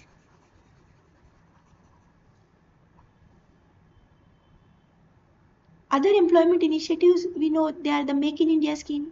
Make in India scheme was started in the year 2015 to promote manufacturing sector. Then we have the Digital India mission, the Smart City mission, in which infrastructure will be, various cities will be developed as smart cities, infrastructure will be developed, and this infrastructure creation will further promote employment generation. About the Amrut scheme. Amrut scheme is also for providing water supply, sewerage facilities, etc. in urban areas, and this will also water supply, sewerage infrastructure, etc. And infrastructure creation we know leads to employment generation. Then Shyama Prasad Mukherjee Urban Mission. In this scheme, urban clusters will be developed. This means developing certain villages as urban clusters, that is providing urban amenities in rural areas. Urban amenities in rural areas while at the same time ensuring sustainable development, like keeping the identity of these rural areas intact while at the same time providing urban amenities in these areas. So this is Shyama Prasad Mukherjee Urban Mission. So this is also an initiative which will help in employment generation. Now we have covered various government initiatives regarding employment generation. Now what are the various social security initiatives taken for the workers? Now the social security initiatives that have been taken for the workers, they include the Shram Yogi Mandhan Yojana. This scheme is available for workers between 18 and 40 year age group. They need to contribute a monthly premium of 55 to 200 rupees, and after the age of 60 years they will receive a monthly pension of 3000 rupees per month. Then the PM Kisan Mandhan Yojana, it is also a similar scheme. In this, social security is provided to farmers. So the farmers of 18 to 40 years of age group can enroll. They need to provide a monthly premium of 55 to 200 rupees, and after retirement, after 60 years of age, they will receive a monthly pension of 3,000 rupees per month. Then the Code on Social Security 2020, it helped in consolidating the various labor laws into 4 labor codes. It helped in prescribing a minimum wage for workers, a minimum floor wage, etc. Then the EPFO. EPFO is the Employee Provident Fund Organization. It provides various social security benefits to the workers.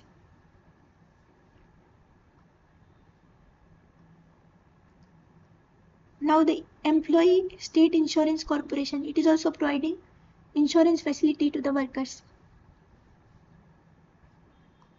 Now, after studying the various government initiatives relating to unemployment, we will come to the periodic labor force survey. Now, this periodic labor force survey, it is released by National Statistics Organization in the Ministry of Statistics and Program Implementation. Now, this survey, it was launched first during the year 2017-18. It captures data on employment, unemployment, worker population ratio, labor force participation rate, and unemployment rate. We have already studied these concepts in the previous slides. Now it captures both the short-term data as well as the long-term data. Now the short-term data is for 3 months and it captures statistics regarding only urban employment. It is a quarterly survey. The long-term data is for 1 year, it is annual, and it captures information regarding both urban as well as rural unemployment. Now we studied what is worker population ratio. It is percentage of population employed as a proportion of the total working age population. The unemployment rate is the percentage of population unemployed as a proportion of the labor force. The labor force includes the people who are willing and able to work in the workforce. The people aged between 15 and 64 years who are willing and able to work is the labor force. Then about the labor force participation rate, it is the percentage of labor force in the total working age population. Now all this data, also this periodic labor force survey, it also captures data regarding the activity status.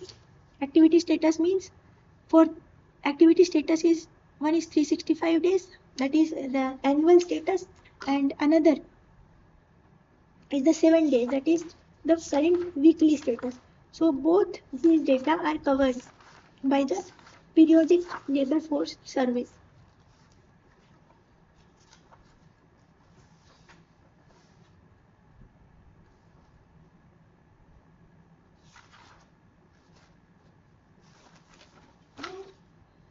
We will study the PLFS annual report, periodic labor force survey annual report.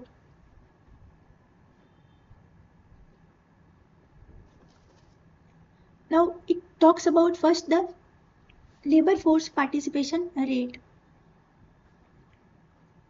Now labor force participation rate, as we know, it is the labor force as a percentage of the total working age population. So the labor force participation rate was 60.1%. The labor force participation rate in the year 2023-24, it was 60.1%, and this has increased. It has increased from the previous year. It was 57.9% in the previous year and it has increased.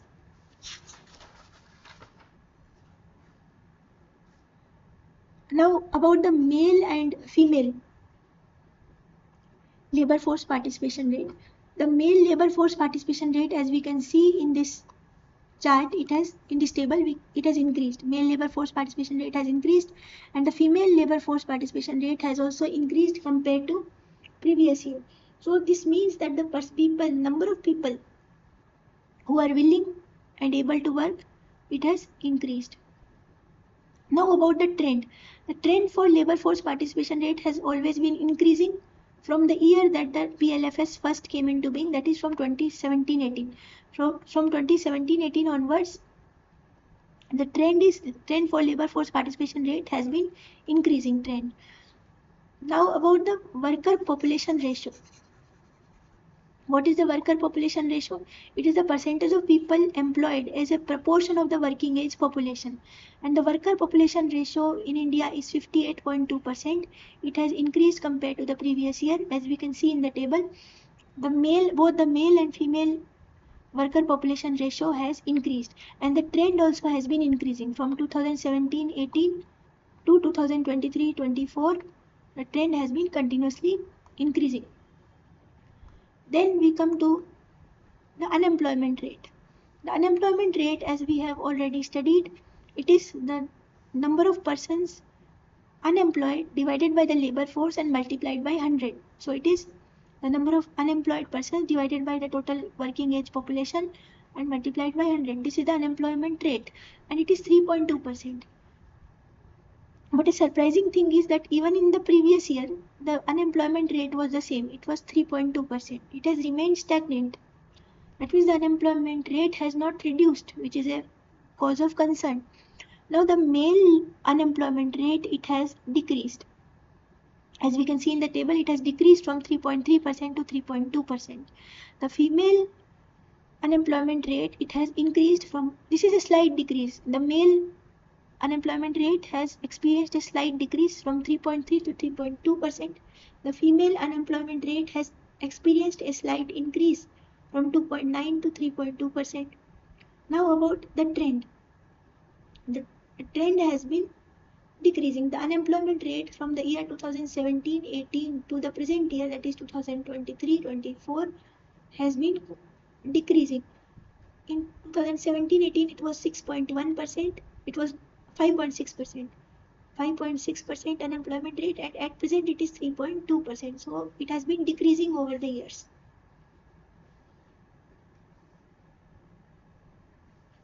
Now we come to the next point. The share of regular salaried workers has increased. The share of the regular salaried workers, it has increased by 0.8% points to 21.7%. This is a positive sign. The number of regular salaried workers, it has increased by 0.8% points to 21.7%. The share of self-employed and unpaid work, it has also increased. So this is a negative sign. The share of self-employment and unpaid work has increased. Now the self-employment has increased. That is a good sign, but where has it increased? Self-employment has increased mainly in the agricultural sector, because after the pandemic, the people migrated to their villages. The laborers, they migrated to their villages and they started working in the agricultural fields. So the employment in agriculture sector increased. So self-employment increased, but it has not increased for the right reasons, because agriculture is a low-paying sector. Also, there is a lot of disguised unemployment in agricultural sector. Also, the unpaid work has also increased. Share of wage employment. The share of wage employment is lower than in the pre-pandemic period. So this is a worrying concern. This shows informalization. That means sufficient number of jobs are not being created. The share of wage employment is lower than the pre-pandemic period. Now we come to the questions, the various questions relating to unemployment.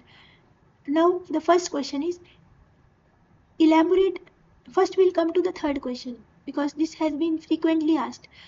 Now this talks about the phenomenon of jobless growth. Now what is jobless growth? And what are the reasons for jobless growth? Jobless growth means a scenario in which the job creation in economy is not keeping pace with the rate of economic growth. That means the job creation is at a lower rate, but the economic growth is at the higher rate. So sufficient number of jobs are not being created to keep pace with the economic growth. This is known as jobless growth. Now, the Indian economy had been experiencing this phenomenon of jobless growth, and what are the reasons? What are the reasons for this jobless growth? So one reason is high skilled and low employment sectors. So the sectors, they are high skill sectors which require high skills and low employment. They provide low employment. For example, the IT sector. It is contributing a lot to the GDP, contributing a substantial portion to the GDP, but the employment provided by IT sector is low.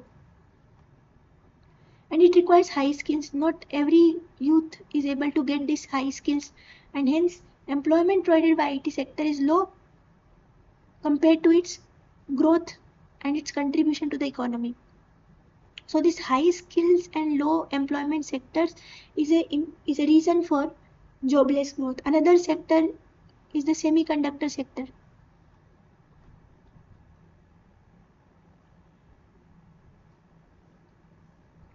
Now, as an example, this IT sector is providing employment to only 4.5 million people in a year directly. So this is a small number compared to the rate of growth of the IT sector. Now, what is the second reason? The second reason is premature deindustrialization. Deindustrialization. Now, this is another reason for jobless growth. Now, what is this premature deindustrialization?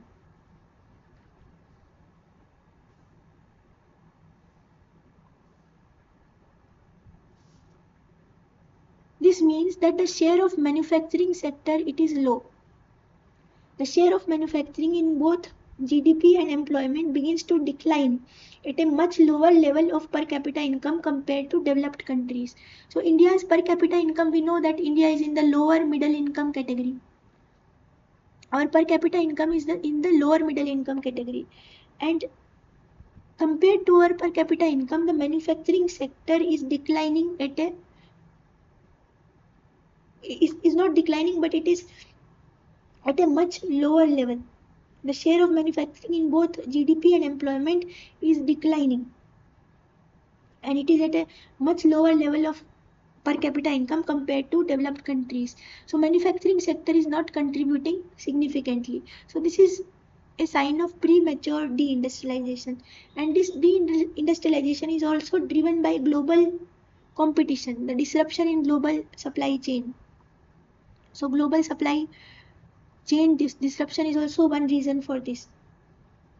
And when this manufacturing sector is not growing at the required pace, then it means that this manufacturing sector is not able to absorb the workforce, is not able to absorb the surplus labor from agriculture. So because of this, when it is not able to absorb surplus labor, there is more disguised unemployment in the agriculture sector. So this inability of manufacturing sector to absorb the surplus labor from agriculture, it is one reason for India's jobless growth. And the growth of our manufacturing sector is low. Now, when we see the example from other countries like South Korea, here the manufacturing sector is progressing at a much faster rate, and it is able to absorb the labor force. While in India, we are experiencing a situation where the manufacturing sector is not growing at a required rate. Now, what are the other reasons? Other reasons include the global economic trends. The global economic trends like disruption in the global supply chain. For example, the Russia-Ukraine war, other international events, disruption in global supply chain. Then the protectionist policies. The protectionist policies of other countries, including the developed countries. It is hitting the Indian exports. Then other reasons are recession, economic recession, a major reason for jobless growth. So these global economic trends are also contributing to jobless growth. Then other reasons include the skill mismatch. The difference between the available skill set and the required skill set. As we just saw, the number of there is a large share of informal sector in India. The number of informal workers is about 90.4% of the workforce. Only 9% is in the formal sector. And the number of people who are receiving skill training is very low. Those people who are receiving the formal skill training, it is a very low percentage. Formal skill training is very low.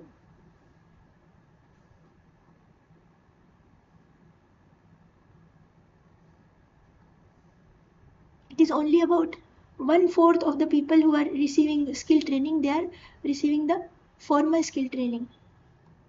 Now we have just studied that about 15.62% of the workforce was receiving training.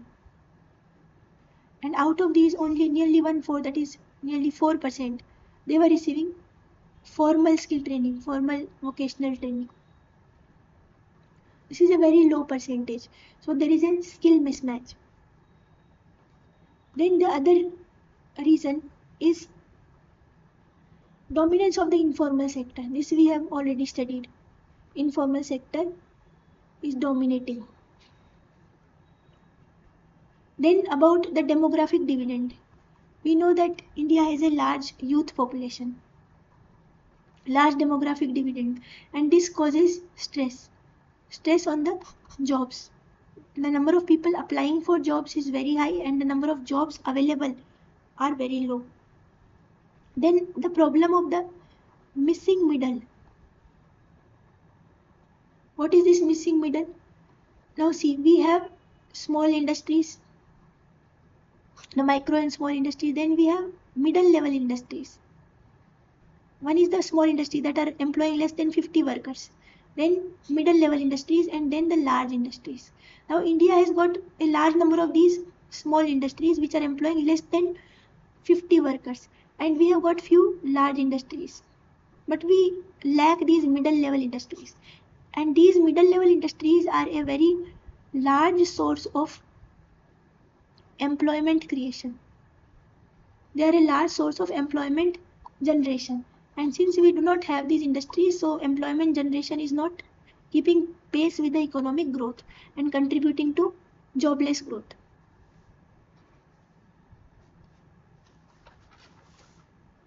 Then what are the other reasons? Other reason is automation. Automation and the use of artificial intelligence, it has eaten away jobs.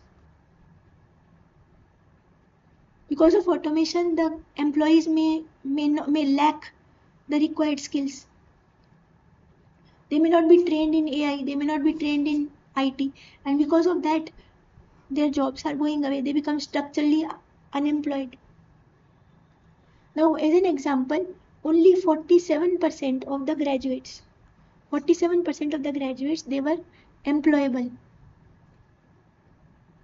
in 2019. Only 47% of graduates were employable in 2019. That is less than 50%.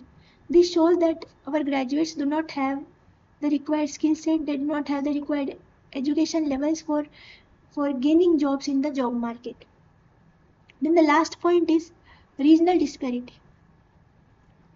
This means the disparities between different regions, between different states in terms of the availability of jobs. This is also a major reason for jobless growth. Now, what are the initiatives taken by the government to solve this problem of jobless growth? In those initiatives, you can list all the initiatives that we have studied in this video, like the employment linked incentive scheme, focusing on the demand driven model rather than the supply driven model. All the initiatives announced in the budget, the PM Kaushal Vikas Yojana 3, about the various government initiatives that we have just studied about, employment creation like the Deen Dayal Antyodaya Yojana, NRLM, the National Urban Livelihood Mission, the other initiatives like the PM Employment Generation Program, the production linked incentive scheme, the Startup India scheme, Stand Up India scheme, Make in India, etc. Then you can, these are the initiatives taken by the government. Now we have just studied one question, that is the problem of jobless growth and what are the reasons for jobless growth. Now the other questions.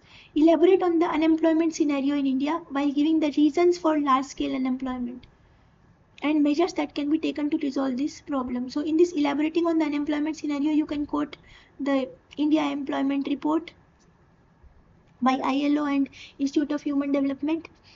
Then you can also quote the data from the PLFS survey. These are all the things that you can quote in the unemployment scenario in India. You can talk about the number of youth getting education. They have increased the number of youth in economic activities. They have reduced. The number of graduates has increased. Now, when number of youth getting education have increased and graduates have increased, they seek high quality jobs. So they are not willing to take up the lower level jobs, and because of that, it is contributing to increasing unemployment. Also, one of the reasons that have been quoted by a high-ranking official in the Indian government is that the government is announcing welfare initiatives like food security initiatives, other welfare measures are being taken. So these welfare measures like food security initiatives, they are disincentivizing the youth from seeking employment. So if by these welfare measures the government is already providing for their needs, so why will the youth want to work? Why will they want to make efforts for seeking employment? So this is also in a way contributing to the increasing unemployment rates in India. So in this way you can elaborate on the unemployment scenario. You can talk about the low female labor force participation rate in India, the gender gap in labor force participation. You can talk about the low share of skilled youth and the low share of technically skilled youth. Now you can talk about 15.6% of youth, they had vocational training according to the data, and out of them only 4.06% they had formal vocational training. So all these things can be quoted in the unemployment scenario in India. Then you have to talk about the reasons for large scale unemployment. So in the reasons, you can talk about the low female labor force participation rate. Then you can talk about the other reasons like the welfare measures of government, the food security initiatives and other welfare measures disincentivizing the youth from making efforts to seek employment, as quoted by one of the government officials about the low level of skill training. And then you can talk about the poor quality of the ITI, the industrial training institutes in India, the colleges not imparting vocational and not imparting the industry relevant skills, the poor linkage between the industry and the education institutions. So these can be quoted in the reasons for large scale unemployment in India. About the less number of people who are receiving formal vocational training, that is only 4%, and out of the 15.6% receiving vocational training, only 4% are receiving formal vocational training. All these can be quoted as they can be quoted in the reasons for large scale unemployment. Then about the measures that can be taken to resolve the problem of unemployment. In these we have studied all these measures in detail in the previous slides. You can quote all those measures. They include like imparting industry relevant skills, linkage between industry and colleges, providing vocational training in schools, increasing female labor force participation, then increasing the formal vocational training that is being imparted to youth. All these measures that we have studied in the previous slides, they all can be quoted in the reasons for in the measures that can be taken to resolve the unemployment situation.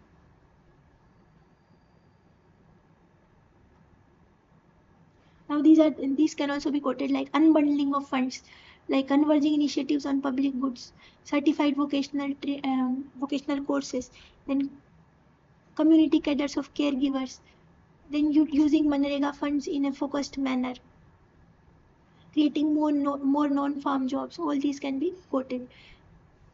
Then the next question, define unemployment and various forms of unemployment and discuss the various reasons for unemployment in India. In this you can say when people who are actively seeking a job, who are willing and able to work, they are unable to get productive work, then that situation is called unemployment. Then about the various forms of unemployment we have already discussed, like structural unemployment, frictional unemployment. The various forms of unemployment, they can be quoted: cyclical unemployment, structural unemployment, frictional unemployment. There is also another kind of unemployment called as vulnerable unemployment. So vulnerable unemployment means a kind of unemployment where there are where no social security benefits are being provided. So this is a kind of vulnerable unemployment. So all these types of unemployment can be quoted, and then discuss the various reasons for unemployment in India. Now reasons you can quote, like we have already discussed the reasons: low female labor force participation, lack of formal vocational training, poor linkage between industry and academia. All these reasons can be provided for the unemployment situation in India.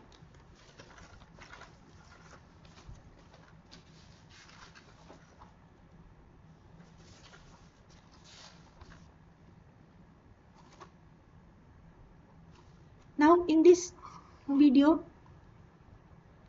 we have covered the types of unemployment indicators, the types of unemployment indicators of unemployment, the labor force participation rate, the worker participation rate, unemployment rate, the concepts relating to unemployment. We have covered in detail the India Employment Report, the various trends in the employment scenario in agriculture, in the secondary sector as well as in the tertiary sector, about the remedies for unemployment, about the various government initiatives for unemployment, about the PLFS survey, what all it covers, as well as what are the statistics of the annual PLFS survey 2024. Then we have covered the practice questions relating to unemployment. Now with this, we come to the end of this video, and thank you for listening.